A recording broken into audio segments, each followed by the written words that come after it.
Beats craze.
Abba bring up a lot of good points. He sent me some links, and I've been doing some research on some of the things that he familiarized me with. I won't say that Abba don't know what he's talking about. He definitely know what he's talking about. But my issue is, you saying that we Judah, but then you saying that we Moab. That's the issue there. Judah and Moab is not related. I mean, they are related through Eber, but outside of that, they're not related. You see what I'm saying? So how are you connecting Judah and Moab? You know what the scriptures say about Moab. Well, brother, let me first and foremost say it's an honor to have you on and to, have a live dialogue, first and foremost. Thank you, brother. Thank you. Like I said earlier, I'm very poor in quoting my scriptures, but it's all connected. When you look at the people of Judah, right? Hold on. Let's see. Come here. This is okay. What you drawing for? You don't know yet? Draw me something good, all right? Say Islam to the more. Yeah. So,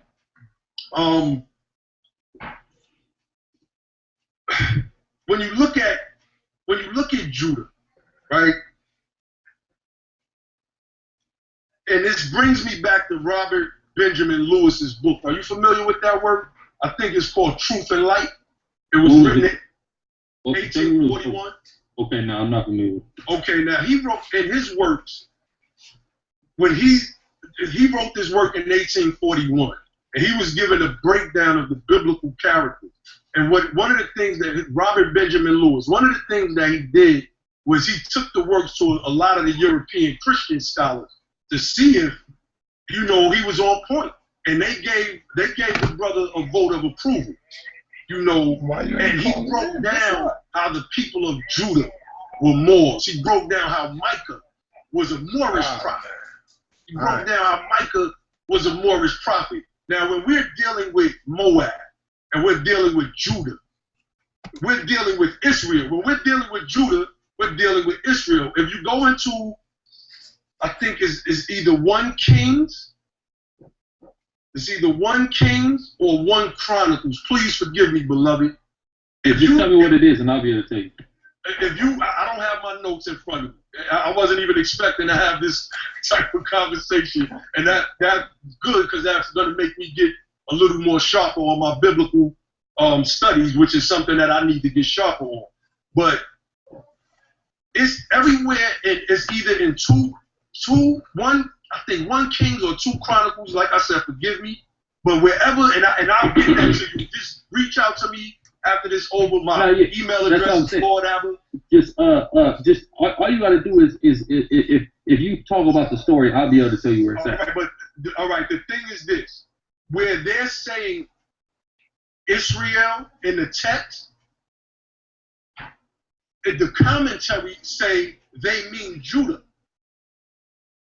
I don't know if you know exactly which portion of the text that I'm talking about. But and beloved, I will get that to you. I'm not the type of dude that says something and then I'm not a myth maker.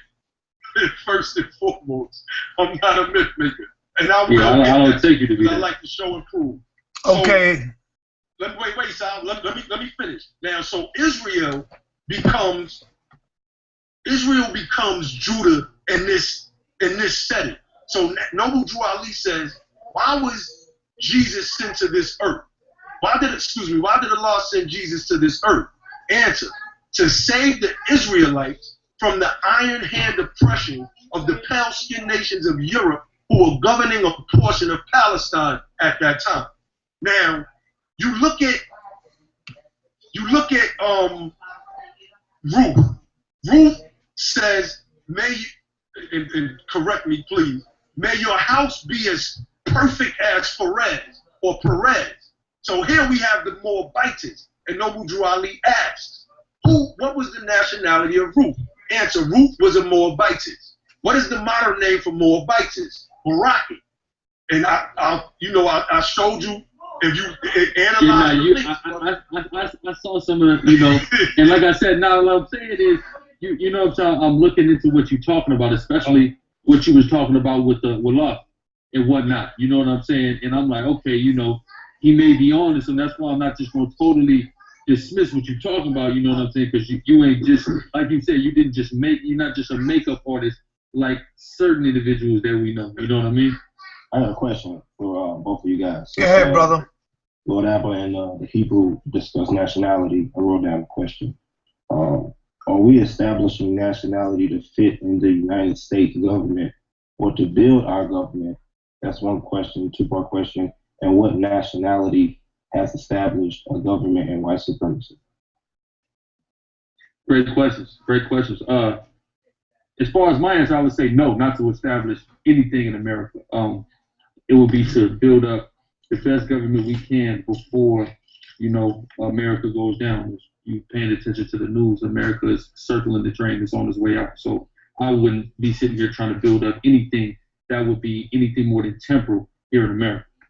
But the Moorish Science Temple is actually, isn't it going to have a building something that is within white supremacy as white supremacy falls, or is it what the Hebrews said? It's it's a temporal thing. Is it a temporal thing that we're building, or what is it?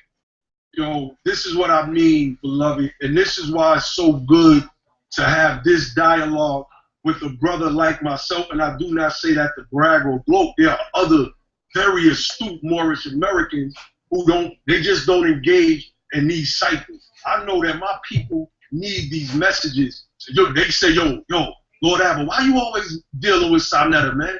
You know SaNeter don't like the Moors. None of them dudes like the Moors. I say, you know what? At the end of the day, you may be right, but there's somebody in that audience that's going to pick up on some of these jewels, and they're going to do some actual research into what's being said. And I say that to say this, beloved. Now, when you got to understand more this system, right, that we think is this big, great beast. In 1786, the European, I want y'all to pay close attention to this, especially my Hebrew brother. 1786, they went to the sons of Morocco. I want y'all to think about this. The Europeans went to Morocco. They go to the Sultan, the Moorish Sultan of Morocco. And we have the painting. He looked like one of us. Looked just like one of us. To establish themselves a nation here. As soon as Morocco recognized the United States, Britain and England or Europe, the crown, whatever, they backed off. King George and them backed off. They didn't want no beef with the Sultan of Morocco because he represented the world superpower at that time. The Christian nations were just starting to get their weight up. They weren't as established as the Moors were. Believe it or not, even though Islam as a religion came after Christianity, they were not established in the way this particular superpower was. So now it's because it has a lot to do with, real quick, if I could just add this in, because really they had just infiltrated Moorish establishments, Moors who had converted into Christianity and things like that. They had infiltrated them establishments, and they had just started building the crack empire. That's right. Now, that's 100% correct. Alfonso X in the 1200 AD, he went against the popes. He literally said, we need this Moorish science.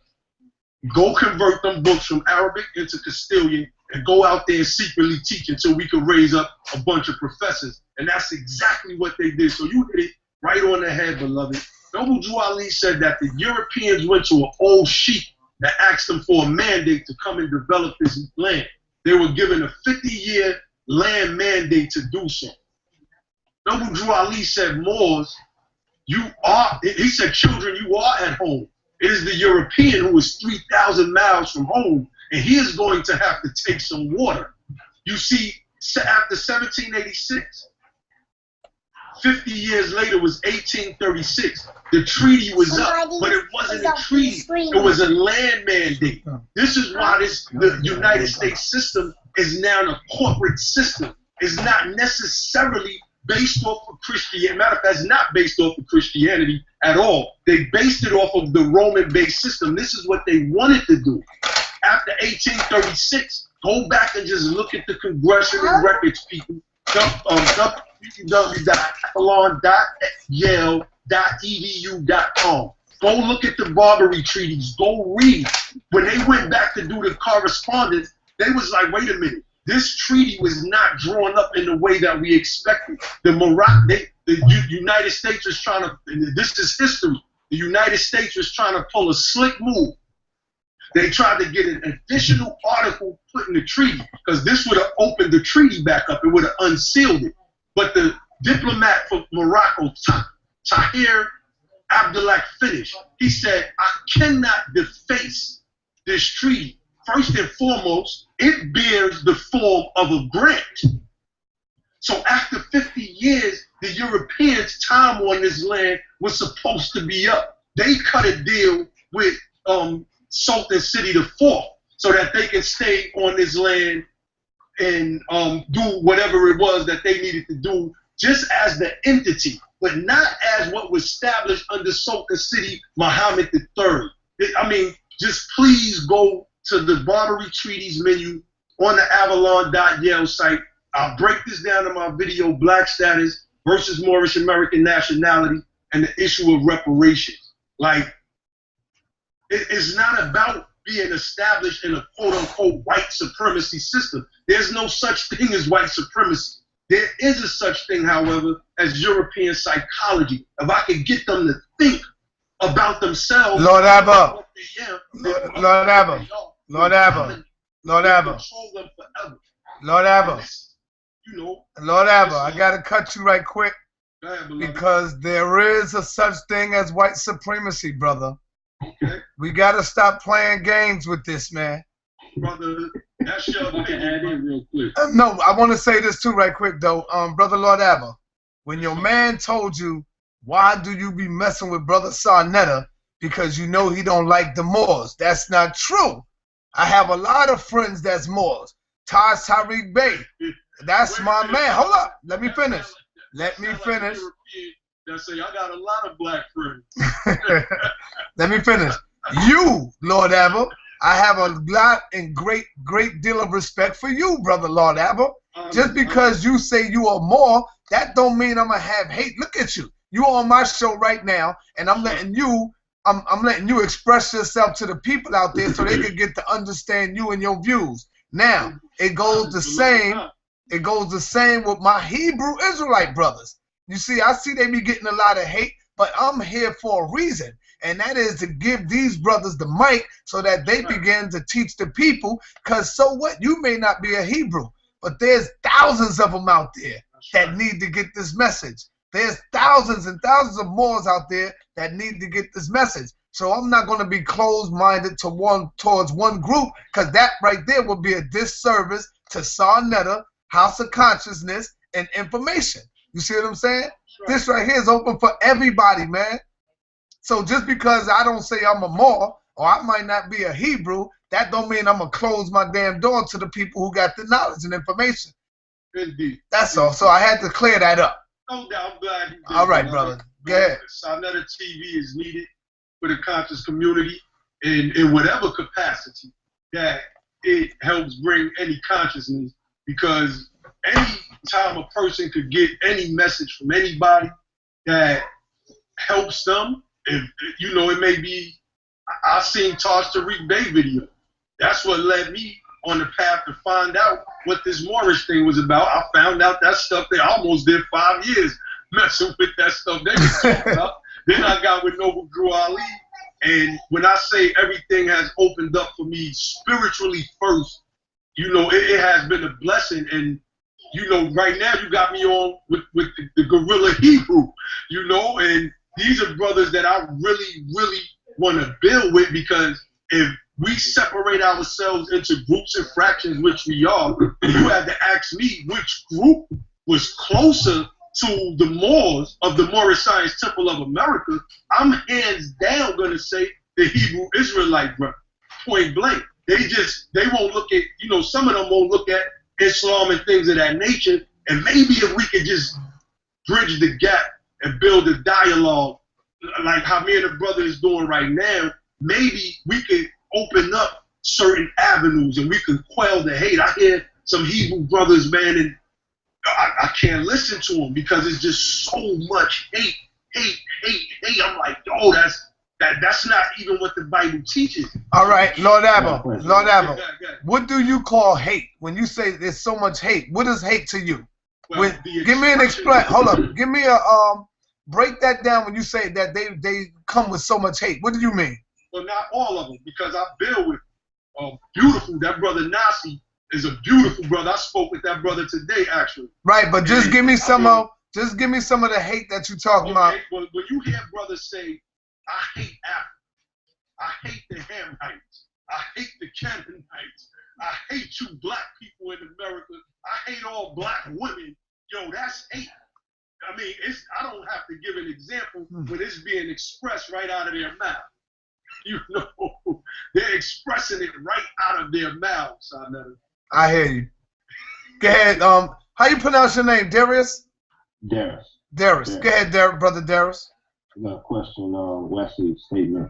I'm not religious. I came from a Christian background, and now I'm getting more into the knowledge of things for about 2 years now, and I feel like a lot of us who are young, we come out of a religious system and we come into consciousness and we kind of go back into a box. So for people like me, I take different bits and pieces from the Hebrew Israelites and Moorish Science Temple and different things like that. The law, statutes, and commandments are definitely needed, but it's in a box, in a containment. So I find, you know, it interesting that a lot of the Hebrew Israelites or just the Moorish Science Temple or Moors, they look at people who are not in the group. They kind of look down on them in a certain way, like, you know, would ostracize from the group. But now, purpose being, you gotta understand, like Lord Abba was saying, sometimes it's just so much hate that comes from us, and that hate is truthfully a hate. If you see it expressed towards yourself, somebody who we see as our people, it's really a hatred out of love. Because what we want to see all of our people do is the right thing. And the right thing, according to us, is what we're doing. So when we see you and we see you not doing what it is we doing, out of frustration sometimes, you know, people can get ostracized and brothers lash out at certain individuals. You see what I'm saying? But it's really out of us having our best intentions. Because like you said, we young, right? You know, I'm young, I'm 23. So, and I found this, in fact, I was a Hebrew Israelite when I was 17. So, you know, being young and being, you know, having so much passion and zeal in me, I always speak on the fact that I come from a gang background. So, you know, having that mentality and then coming into something that gives you more self-empowerment than a gang ever could, you see what I'm saying? You're going to be extremely zealous about what it is that you're doing, and you're going to want to encourage your brothers to join in with you because you only want the best for them. You see what I'm saying? That's really where it comes from. And then to touch on something that Lord Abba said, as far as, you know, you got some Israelites to say they hate the African. What it is they haven't studied enough history. You see what I'm saying? because when you study enough history, there's still a lot of our, even though we would say that we're not African, we're not Hamitic, there's still a lot of our people that are over there in Africa. I just did a video on my channel about the Ashanti and the Fanti and how they are Israelites, and, you know, because the fact is, those are the groups of people amongst other West African people that we were taken and put on boats for and sold on this side of the world to. So if we were a part of those different tribes, then, you know, logic tells you that those are still our people that are in them tribes over there. You see what I'm saying? So it's just certain brothers just ain't learned enough in history is all. You see what I'm saying? Some brothers, my thing has always been history since I was a little kid. When I was in 4th grade, my teacher used to let me teach the history portion of class for the last couple months of school and shit. History is always my thing. So I'm going to research my history and I'm going to get into the different places we were at. And that's why I know a lot about Moorish history, because I understand that the Moors is our people, and the Moors had different empires in West Africa, not just in West Africa, North Africa, and all throughout Europe. Like he was talking about with the French. I just seen the painting of the French priest that was all Moors doing it was a painting of French priests casting all the devils out of France, but it was all black people. You see what I'm saying? So I'm familiar with a lot of that history. A lot of history is beautiful history, and we got to understand, like the brother said, getting boxed in. We can't put ourselves in no box. We can't put ourselves in an Africa box. We can't put ourselves in the Israel box. We make in the Bible, Jeremiah 51:19 says we are the salt of the earth. Meaning we make this entire planet Earth what it is. You see what I'm saying? So we're not in a box in any specific region, though we claim our origins out of Israel. You see what I'm saying? We ain't boxed in nowhere. We all over. The Bible says we in the 4 corners of the earth, and wherever we at, we making stuff pop wherever we go. You know what I'm saying? Go ahead, brother Darius. Well, I'm looking at the fact that our initial issues that I think we have a common problem with is, you know, our women. You know what I'm saying? I see that as like the biggest thing. Like we have a misconception of like the order of that. You know what I'm saying? Like we look at the history, money, finances, there are other different things that we see as problems, and I think we miss the first problem, and the first solution should be trying to fix ourselves as men and also fixing the female. I see that as like the biggest thing. You know what I'm saying? It is. What do you say to that? I say that, man, you're exactly right. Everything starts in the house. Everything starts in the house. We got to fix the black household because it's an issue there. So as black men who is trying to fix the black household, you got to make your best effort. You see what I'm saying? I have issue with my wife. We argue when we fight, but I try my best to just be as patient as possible because I understand that I got to try to set an example and make a difference for my entire nation. You see what I'm saying? As crazy as our woman is, you see what I'm saying? But I saw a video today that really kind of made me look at things a little different. It's a dating site, right? That basically over 2 million people on this dating site, and they broke everything down in a race, and they showed that black women on that site were the least responded to women on that site. Yet they are the only people that they wanted to respond to was black men. Now I see a lot of in the media and even here more so than I've seen anywhere else in the world black women running and getting with white. I see that. I'm in San Diego, California. I see that more here than I've seen anywhere in the world. Like it's crazy. It's something that's almost regular here. You see what I'm saying? But what that video showed was that that's not the global or not the national standard, and that our women are still trying to be with us. You see what I'm saying? But our men, like even my father, my mother's white. My father, for example, only dates white women. You see what I'm saying?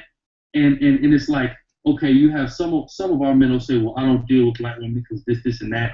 But some of our black men do not deal with black women because of white supremacy and because they have been fed this ideology of white supremacy to where they think of themselves as ugly. There's a little homie I had, like I said, I came from a gangbang background. I had a little homie, dark-skinned brother, right? He said that he didn't want to have a baby with a black girl because he didn't want his daughter to come out dark-skinned. That's self-hatred. That's white supremacy. All right, Brother Guerrilla. Brother Guerrilla, you know I got to put you on the hot seat. Go ahead, brother. All right. You said your mother's white. That's right. That's right. Do you see your mother as the devil? My mother is the devil that the Bible speaks of, man, in every sense of the word, my brother. And people think I'm crazy when I say that. But what you got to understand is if you put your people first, number one, right? You look at things from I put myself totally out of the equation. My mother is definitely the devil, just like the rest of them. You know what I'm saying? She said and done some of the. My mother has played a divide and conquer tactic with me and my siblings our whole lives. She's everything about it is the devil. Now think about that. What you're saying now. I want you to really think about that. What you're saying, because if she's the devil and she brought forth you, so that means the devil can do some good then, huh? I mean, everybody could do some good and everybody could do some bad. All you gonna tell me, you are what your father is. I know you're gonna say that. Right. And you subscribe to that Sunday. Go ahead. You know, but and the thing is, like I said, I was raised on that principle. When I was a little kid, my daddy told me the white man is the devil, and I'm black, you black. You see what I'm saying? And that's never left me. When you tell a kid that when he's little, when that's some of the fundamental foundations that you build, that never left me. So then when I come into the fact that I'm a Hebrew Israelite, the white man is the devil, I am who my father, this is something I knew my whole life anyway. You see what I'm saying? So these were facts that was easy to accept. Now again, some people think I'm crazy or, you know, I'm against interracial relationships, which I am. But some people say, how are you going to be against interracial relationships? You're a product of one. And the question I pose to them is, if you were a product of rape, would you advocate it? Would you support it? No, you wouldn't. You see what I'm saying? So just because you're a product of something doesn't mean you have to advocate and be about it. You see what I'm saying? Because at the end of the day, if my pops told me the other day, hey, I'm sorry, he apologized. He literally apologized to me because my mother is out of her damn mind. Like, he literally apologized to me that was the one he decided to have, you know, to have kids with. Because I'd have been the same dude I was, regardless of who my pops laid down with. You see what I'm saying? I just would have looked different. Because that's what the mother does. She alters your outward appearance. So what about the white man raping our sisters? Are those people the seeds of the white man? Yeah, they are the seeds of the white man. Those are the black devils, and he's doing this. Do you really think he's trying to get it over to Ali, or you think he's really just like? I mean, it doesn't seem like he's being. Can I tell you why he's doing it? I'm gonna tell you why he's doing it. What we see Dr. Ali Muhammad doing is trying to take a page out of True Ali's book, trying to take a page out of Elijah Muhammad's book, trying to take a page out of Malachi York's. He is trying to present the thesis that he is the only person on the planet Earth that has 100% total truth and the plan for our people. And I got an issue with any one person coming with that agenda because now it becomes a cultic. Let me say. All right, no, hold up, Lord Abba. Lord Abba, hold on. Boast not of superior understanding, for the clearest of human knowledge is but blindness and folly. So and he said it. We still have much wisdom to be learned. He said, if I told you everything now, meaning back in those days, you would just go back to sleep. Now, everybody else, on the other hand, and you're right, yo, the myth maker, a back and forth dialogue like we're having right now, I'll clean him up. I will clean that dude up. No performing for the camera. I'll clean him up. Easy. I do definitely see some contradictions, unbiased, from Ali Muhammad, because he still quotes the Quran, but yet he talks about everything else. He talks about he disqualified the Quran, but he quotes the Quran. That's crazy. You said the Quran is the tamper with, you disqualified it. That's like me saying that the Bible's not right, but I'm still sitting here with it in my hand. No, I'm not. You ain't gonna hear me talk down on this book. This is my foundation. That's crazy. Shaka set him out on that because he asked him the question on the couch. It's like, well, since you know the Quran comes from Kemet, why don't you just call it Ma'at? Why do you still refer to the Quran? And he basically was like, I'm riding with it. So I see the contradiction there.